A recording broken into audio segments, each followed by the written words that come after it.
Hey YouTube, 3480 cable guy. I put a iPod stereo system on this 05 Road King. I made the video up just to kind of show you how I did it. Pretty much do it any way you want to do it. I looked for videos online about it on YouTube and around. Really didn't see anything I liked. The the Boom Audio from Harley Davidson, didn't really like that too much. Didn't sound very good to me. But I really haven't seen a fairing that I like for a Road King yet, and don't really care to have one on it anyway. So here's what I did. I went to Leader Motorcycle out of Minnesota and bought this iPod Touch holder. It's excellent. They're about 115 bucks, a little expensive, but they're all stainless. Got a little bit of plastic up here that holds the iPod Touch, but it holds it in there hard, so it's safe. It's a good product. They sell these for Garmin's and just about anything you want to put on a bike, but I got the iPod Touch holder and it does a pretty good job. Coming out of it into the docking station port, I'll call it, I got this line here. It comes down. I got it coming up under here, down underneath the seat. Same with the front speaker wires. Them are for MHI, the Rumble Road speaker housings. They came with speakers. I didn't really care for the speakers that were in them. They're 4-inch, so I put the Hertz 4-inch in them. They sound awesome. Back here in the bags, I bought a set of lids, and with the 6x9 cutouts, and put the Hertz speakers in here. I also added a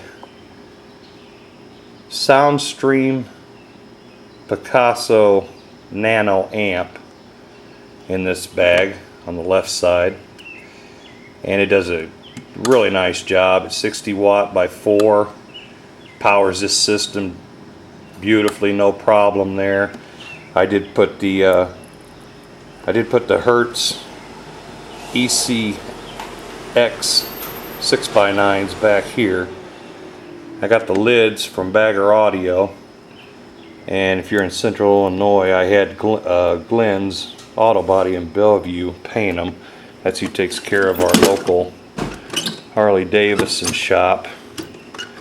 Does the paint for them. Did an excellent job matching it.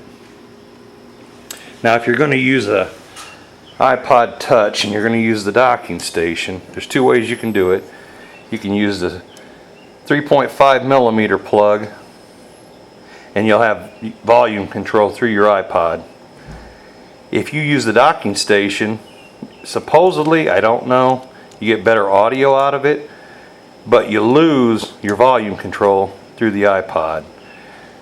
So that's the route I went. So I had to buy a volume control, which I mounted on this back plate behind the rear head here on the engine, and there's already a hole cut out in this back plate that you can take your RCA lines in and out, and they fit right in there. They go right into the compartment ahead of the battery under the seat where you can make all your connections, and you got your gain control here for your audio. Worked out really nice.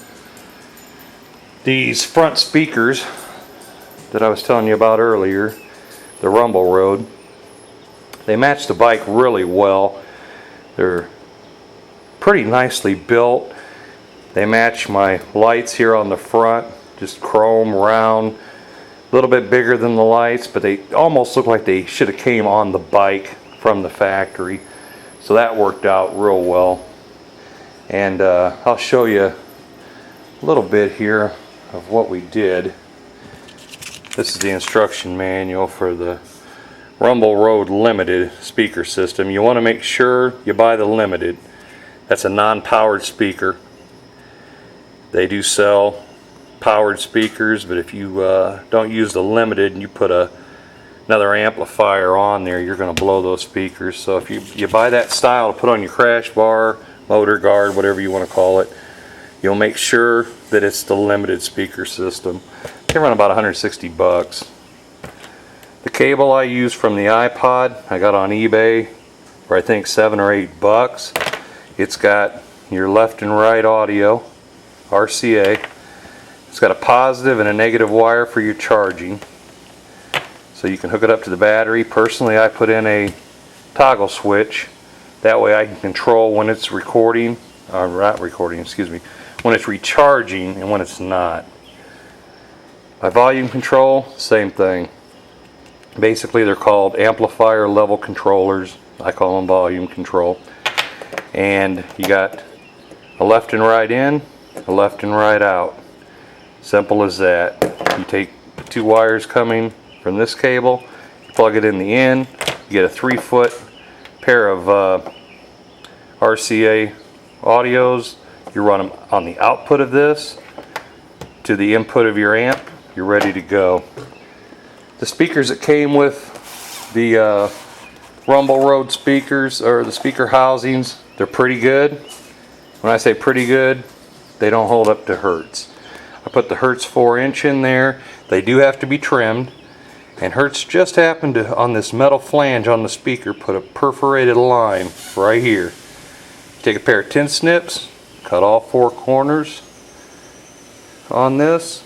They'll slide right down into the housing, replace the speakers that come with the Rumble Road housings. Works out beautiful.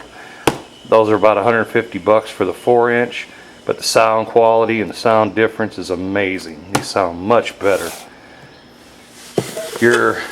The amplifier I used is a Soundstream Picasso Nano, and it's 60 watt. You can get the 100 watt if you'd like. That's kind of overdoing it for what I'm using. It works great. It sounds great. I guess the only downside of these Nanos is they have a gain control separate, front and rear, and that's it. I mean, you can do the cutouts on them, but they're not adjustable. You either put them on full, you cut out your highs, you cut out your lows, and that's about it. But it's simple, and it works real well for the bike. I got those on eBay for, or this on eBay for about 115 bucks. They're pretty cheap. 7-8 bucks for the controller, 5 bucks for the cable, both on eBay. And then I bought the Rumble Road limited speaker housings. Well, they're actually speakers, but I just used the housings. Put the Hertz in it. And those run about 160 bucks. So you're looking at probably, by the time you're done, about $1,000. Somewhere right around there. But I'll tell you, this stereo system, if you call it a stereo system, iPod system, it will rival any factory radio you put on the bike. And it sounds great. It doesn't stand out. It is something that doesn't look like it should be on the bike. It actually looks like it came from the factory on the bike. And I put my guards back on. You may want to think about that. You got your mesh here for your speakers, and you got to watch it if you got passengers. They put a hand on here to push themselves on or off or whatever, and they're going to go right through this mesh. So I put these guards on, and I tell them, hey, use the guards to prop yourself up or whatever you're doing. And so far so good, no problems there.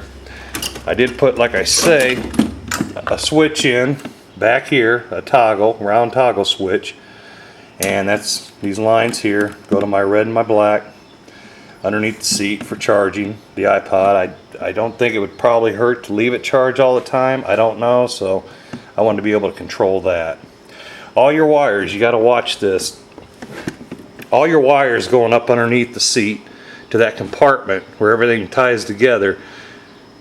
I made my own. You can do what you want to with it, but whatever you do, make quick disconnects, because if this bag ever has to come off for a tire change, shock change, whatever reason, you're going to want to be able to pull those wires apart, and with very little ease. You don't want to have to unsolder them or anything like that. So you definitely want to do a quick disconnect on that. But that's how I did mine. And the products I showed you, you can get everything online, and it's not that expensive to do. And I'll let you hear what it sounds like. The audio probably isn't going to be that great on this camcorder, but it'll give you an idea anyway. But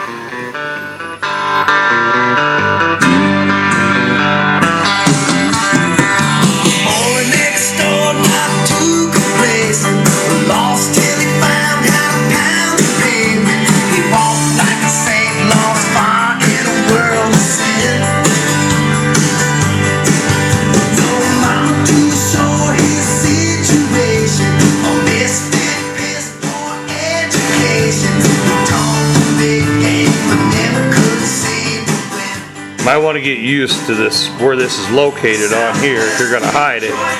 You got the exhaust right here. Take about one time of touching this and you'll get in the habit of not reaching down there. But that's mine. That's what I did. Do it any way you want. It's your money, your bike. I just thought I'd give you an idea on a Road King how to put a kick-ass system on it that sounds great. Doesn't take away any aesthetics of the bike. Looks like it should have came on the bike that way. But hey, shoot me a line, let me know what you think. If you have any questions, let me know. And have a good one, YouTube.